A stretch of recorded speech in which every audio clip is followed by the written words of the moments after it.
I'm concerned about what my children are learning and being told and not encouraged to question. And I imagine if they did question, they would get, socially shunned in a way by the teacher as well as probably by the other students.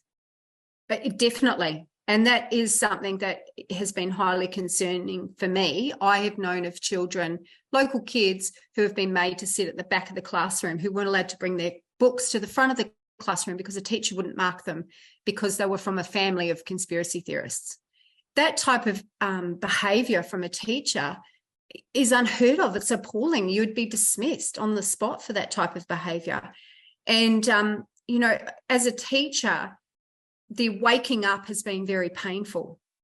I think the waking up for lots of us has been an unpeeling of what we understand to be the whole structures of society.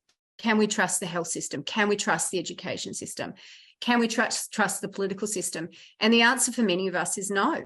And that is heartbreaking, particularly for someone like me. I was the big believer of the system. Not only was I part of it, I ingrained it. And so there's a lot of guilt that I feel personally, a lot of weight in what I've done because I have ingrained this in the next generation and then some.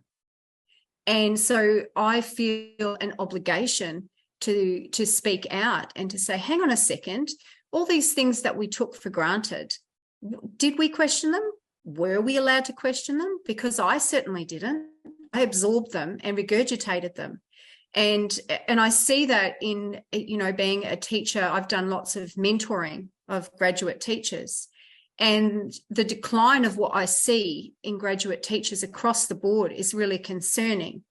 And that's not to say they're not working hard and they're not brilliant young people. They are.